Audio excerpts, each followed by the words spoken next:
I would really have liked you to have come out to listen to the voices of the women of Australia, because we have a lot to say. And I'll see what I can do for you. I'm not making any promises, but I'll see what I can do. I would very much appreciate it, and I certainly know that the 100,000 women around Australia would like to feel as if their voices are actually being heard and as if their very own government has their backs, because right here, right now, we're not actually feeling that. I think it's probably more than the 100,000 women who may well be rallying and protesting. I think it's every woman. Every woman wants to be able to feel safe and secure in their home, in their workplace, and certainly with a daughter and with a wife, and with, of course, many women who work for me.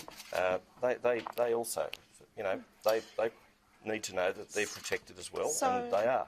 Thank you. So would you like to give me a commitment today, after we've heard the women of Australia, that you will take responsibility for starting to enact some of the structural and systemic changes that we need, not only in Parliament, but throughout our major institutions? I've always made those commitments. I've always made sure that any workplace that I've been in, and certainly my home, is a very safe and secure place for any woman who happens to be in that particular environment. I understand. I understand that you may have in your home, but there are many women that work in many organisations who do not feel safe.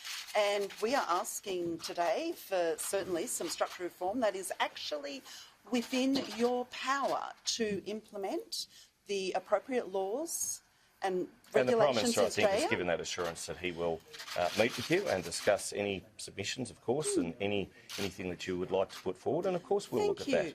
And I do understand that the Prime Minister has said he will look at it, but to be clear, the Australian Human Rights Commission report landed on the Attorney-General's desk over 12 months ago, and we have not seen any implementation of the recommendations that were in that report, and it was pretty scathing. It was pretty scathing. And so when you tell me that you're willing to look at it, I'm going to tell you I want some action. Okay. And the women of Australia want some action. We're drawing a line in the sand right here, right now. Okay. All right.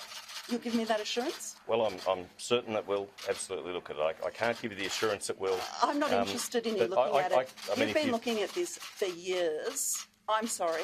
It's time, and it's time now. We don't want any more reports. Sure. We want change, and we want change now. You've had that report for 14 months. It's time. Understand. Thank you for your time. Okay, thank you. And the women of Australia will thank you when we get these changes in place. It's all about respect. Thank you. Okay. Thank you very much. Very good. All right. So, Deputy Prime Minister, we go to the rally now? Well, look, as I say, I will look at my diary. I actually have people in my diary who I also don't want to upset and don't want to sort of put off because they have made long-standing commitments to see me, including people from, as I understand, there's a Northern Territory Compact in this. So if they are indeed coming from the Northern Territory to discuss the infrastructure needs and expectations of the Territory, then that's important for me to go to. But we'll see. We'll see. Infrastructure needs. Last week you